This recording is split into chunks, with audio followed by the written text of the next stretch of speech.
An estimated 22 heroes a day take their own life across America.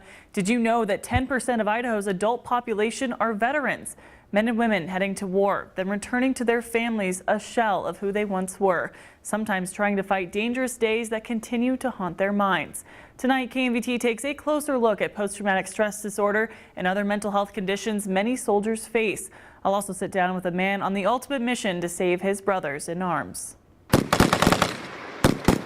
Scenes like this are all too common. Soldiers fighting on our television screens while we eat dinner. Yet sometimes we forget. It's a reality for soldiers, a reality of putting their lives on the line for us, a reality that is sometimes just too much.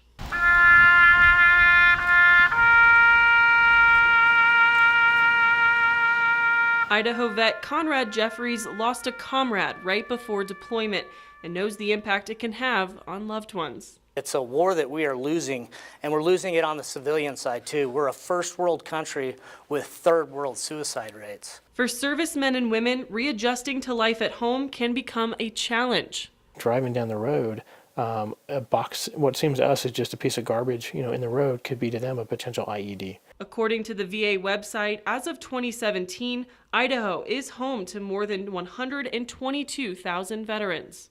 Sometimes alcohol can become a coping mechanism. Drugs can become a coping mechanism. Prescription drugs can become a coping mechanism. We have two problems there.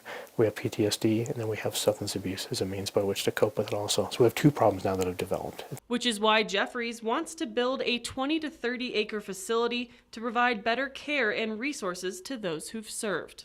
And that's what the Shot at Dawn project is all about. It's about saving our heroes. And I would love to take a kid that is hopeless, that was once a hero, and hand him back to his family, that hero again. Here's a look at the proposed center that would include various types of rehab like equine therapy, jiu-jitsu, and a boxing gym. But most importantly, the time to heal from the inside out. We have layers that we need to peel back and fix, and the VA can't fix them in 21 days. The facility would be all-encompassing, helping veterans dig through several facets of their life, like money and relationships. I don't think it's talked enough about how much finances can affect the mental impact of anyone. And a soldier is more likely to face those types of adversities with divorce and deployment. And we all know that they didn't raise their right hand for the money. For Jeffries, this passion project hits home. My grandfather fought in World War II as a combat medic, and he was a great man, good father. But when he came home, he had his demons. And I often wonder if a facility like this would have existed, the quality of life you could have gave my mom and her sisters.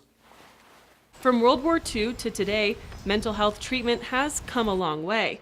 Currently in Idaho, we spend a little more than $450,000 a year in medical care for veterans. While there is still a stigma attached to seeking help, many veteran psychologists know they have to make the extra effort. If you're going to work with soldiers particularly, you need to do what they're doing. So, I jumped out of airplanes. I rode in helicopters. I jumped out of helicopters. You do everything that the soldiers do because if I want to know some sense of what they're going through, I have to have at least some sense of what they're doing. But Jeffries says it's time to take the next step.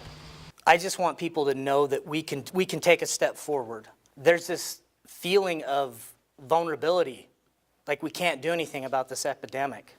And I think this is the next logical step. And what better people to heal than this nation's heroes? I'd like to introduce to you Lieutenant First Class. And it all comes down to this.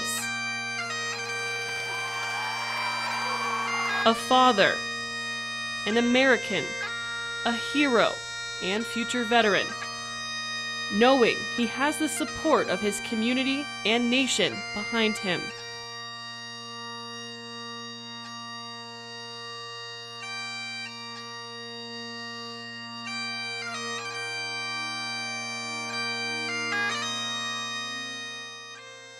For more information on the Shot at Dawn project and additional resources to help a family or friend in need, visit our website at kmvt.com. Kelsey Souto, KMVT News.